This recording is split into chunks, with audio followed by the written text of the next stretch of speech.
The Sega Genesis has blast processing. Super Nintendo doesn't. So what's blast processing do?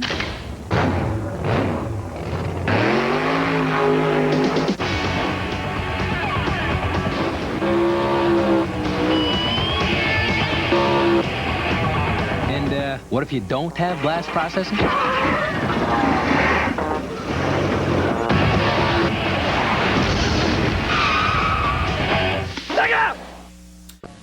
Hey howdy hey gamers, Wolfman47 here. Now, I could spend a whole video talking about the console wars. I'm just going to move this a bit forward, okay? But I'm not going to because everybody's talked about it already. People have shared their own take on it, everybody's talked about it, and even if I did do a video, there's not really much I could really add to the otherwise greater discussion of which company is better, because everyone's different, everyone has their personal preference and all that stuff. But what I can do in this video is talk about each of the individual companies and share my feelings about how they go about doing things. So that's what I'm going to do. Now, as many of you who have seen my Let's Play videos, I usually do my gameplay videos, not very much, usually, but sometimes very much, but usually most of the time I don't very much at all. And the reason for that is because I agree with what Markiplier said once, which is achieving inner peace is playing games naked, and I do kind of believe that in a way. That and there's nobody really in my flat that will be trying to catch me out of that, so that's why I do it pretty much naked most of the time. But no, if it's like a colder month like December or whatever, then yeah, I will get dressed. I obviously didn't get dressed for this video in time because a friend of mine wants to talk to me, and he usually talks for hours. So I thought if I do this video now, then I can talk to him and then everything's fine. So with that out of the way, let's talk about Nintendo first. So Nintendo, out of the big three that do game consoles, Nintendo have been in the business the longest.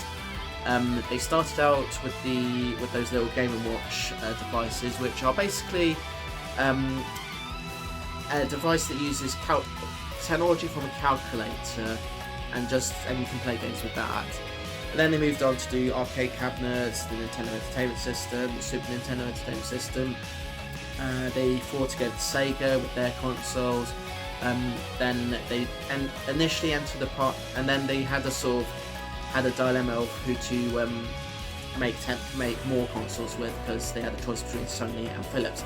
Yes, you heard that right. There was at one point a time when Sony was going to make the PlayStation for Nintendo, but Nintendo went with Philips. We all know what happened with that. So Sony did their own thing, but we'll get to them later.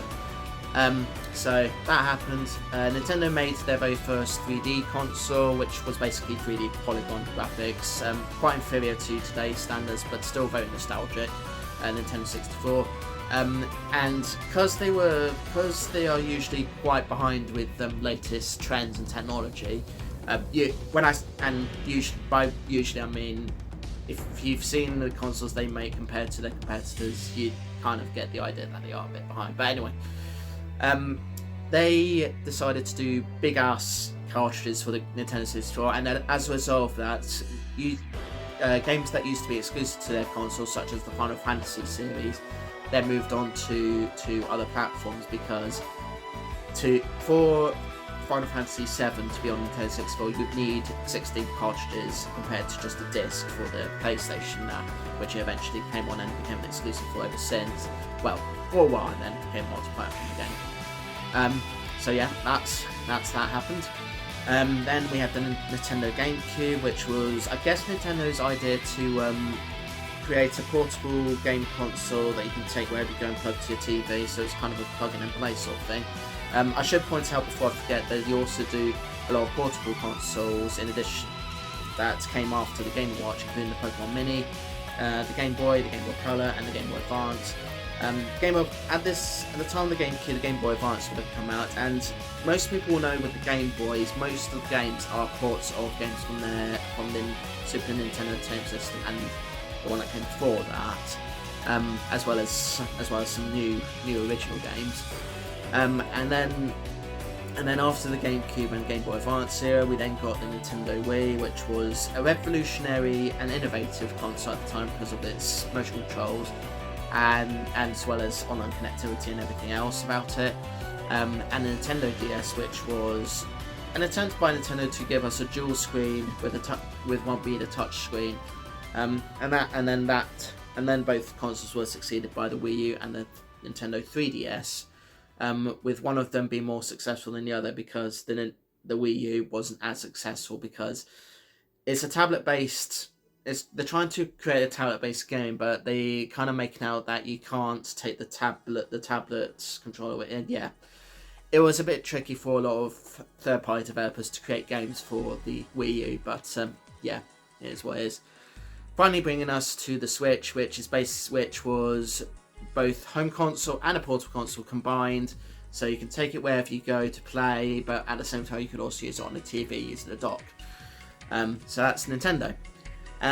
They also well known for their beloved franchises. Many of them made their debuts on the Nintendo Entertainment System, with many more being added as time went on. Their most popular ones are, if you've not heard of them, are of course Super Mario, Legend of Zelda, Metroid, Pokemon, and also the many spin-offs that Super Mario spawned.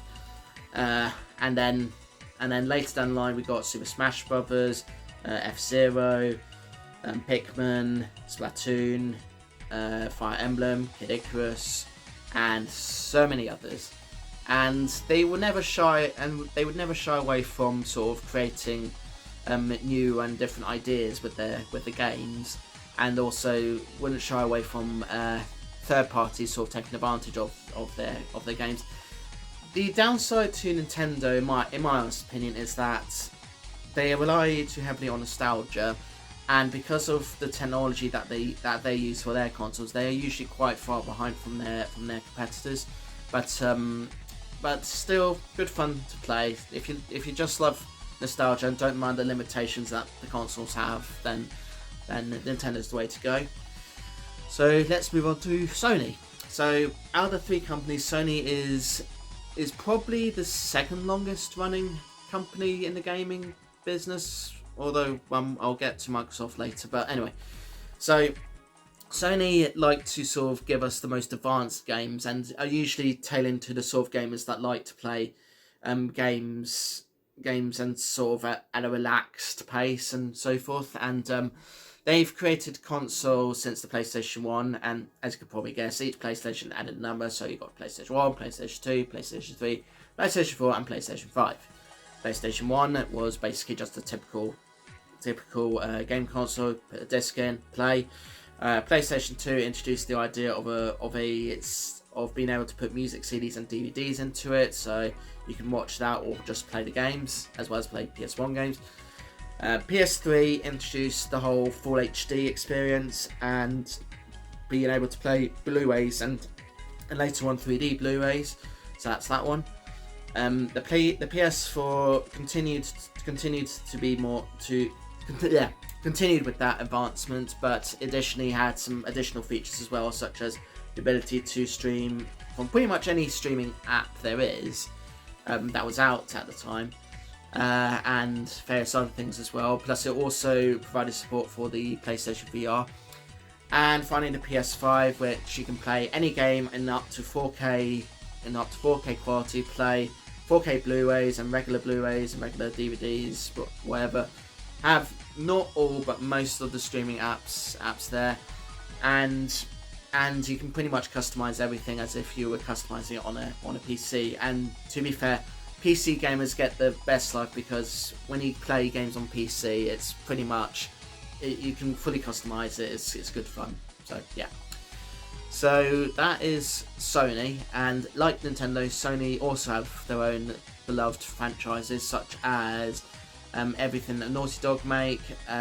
So Jak and Daxter, Crash Bandicoot until that was passed on to Activision, Uncharted, Last of Us, and then various other companies as well that did games. So we got Ratchet and Clank from Insomniac, Resistance, God of War. Trying to think of any others.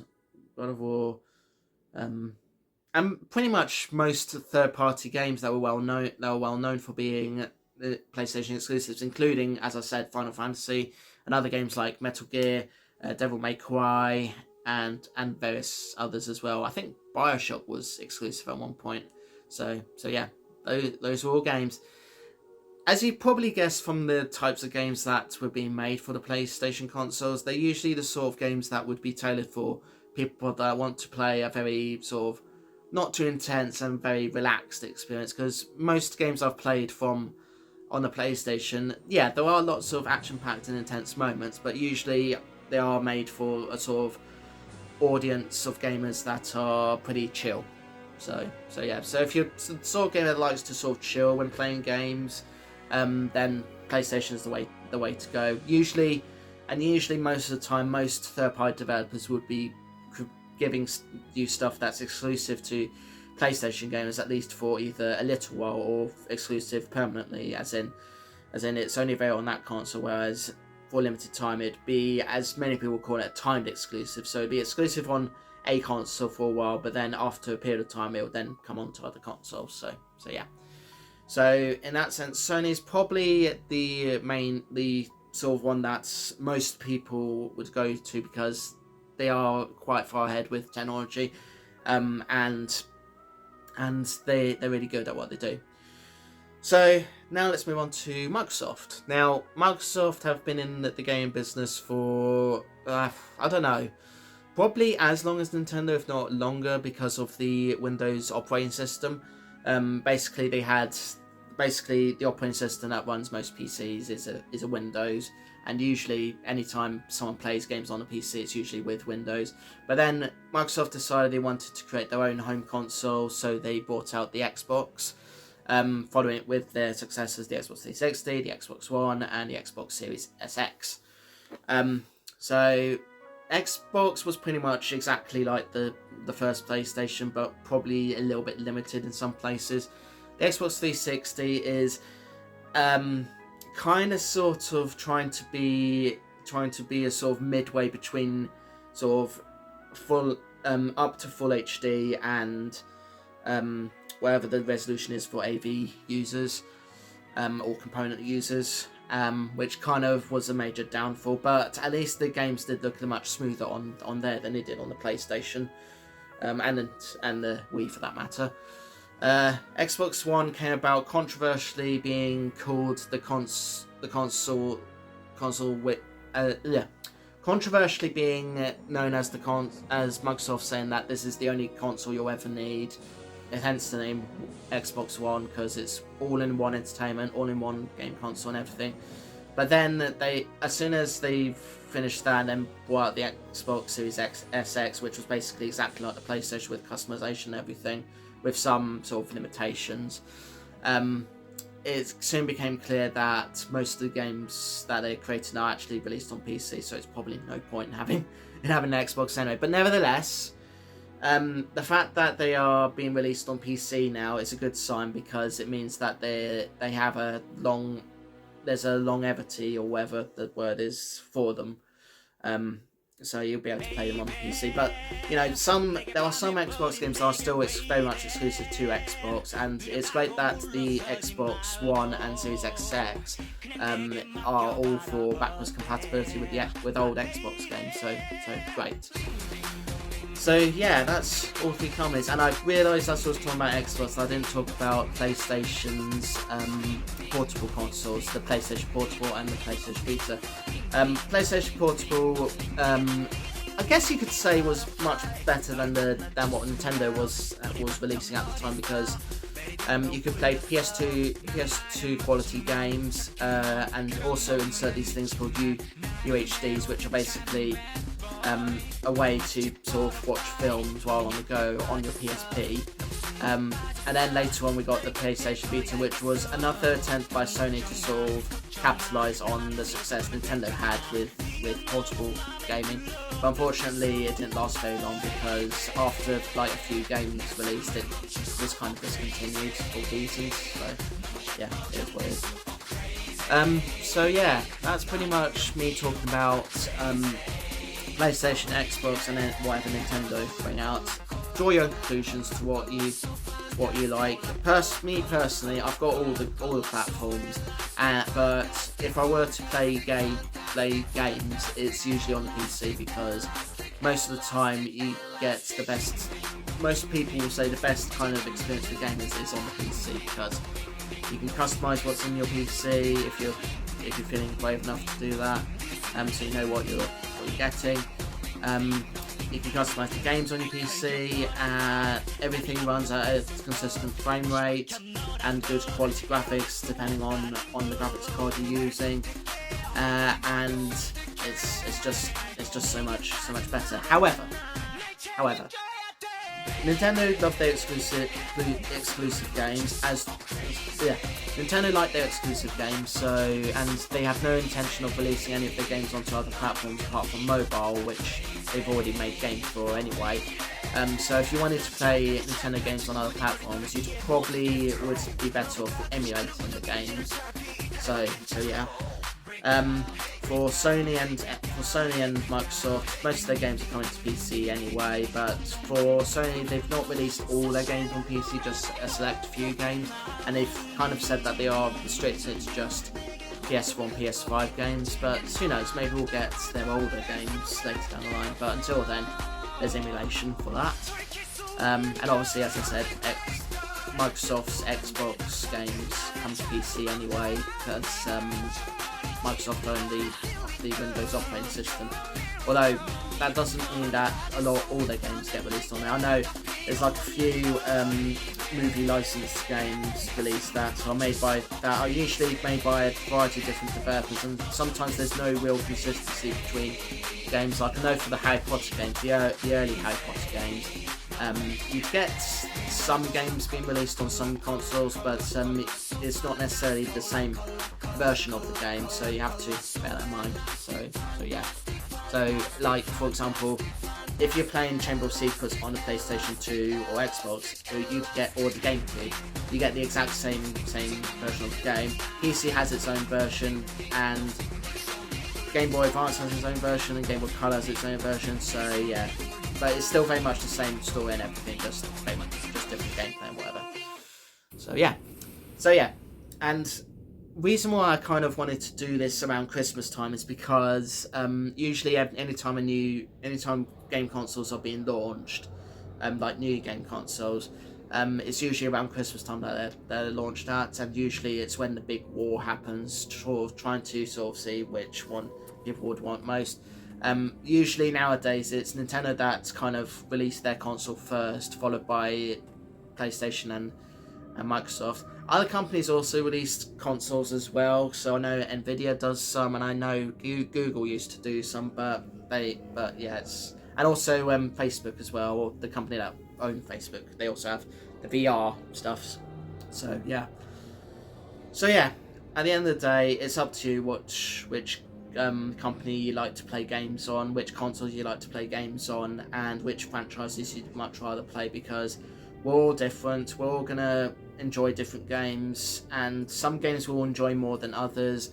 But at the end of the day, games should not have you be stressed or raged at. There should be an experience for you to enjoy and sort of be an escape for the stresses of life. So yeah. So I've kept my friend waiting, so I better talk to him now before he gets annoyed. So I'm going to end the video and say thanks so much for watching. Please subscribe if you'd like to see more of my videos. I upload videos at various times daily in the BST/GMT time zone. Not always fully naked, but some that, yeah. So I do vlogs like this where I talk about things pop culture, talk about how life is going, and do polls as well. I also do gameplay videos where it's just straight up gameplay, no commentary, but some editing and memes thrown in for good measure. And also Let's Plays where, as the name implies, I have my camera on, do commentary, maybe do some challenges on occasion, but I just play a game, just tell you what I think of it and all that. So yeah. I also do shorts that celebrate people's birthdays and anniversaries of franchises, of things and people that I like, and you'll be surprised at the amount of people I have crushes on, both men and women I should say. And if you enjoyed the video, hit the like button, share with your pals, leave a comment if you want to. See you in the next one. Peace to you all. And remember, Sega did what Nintendo don't. And all the other times that companies have referenced one another without saying the names, or kind of, sort of, whatever. But at the end of the day, it's down to you if you want to be Nintendo, if you want to be Microsoft, if you want to be PlayStation, if you want to be PC, mobile, whatever. Do not be forced to choose a side. It's down to you what side you want to pick. So do consider your options and don't sort of go into it straight away. Do definitely consider your options before going into it. Just, think it over and everything. So yeah, right. Toodles! Xbox Live!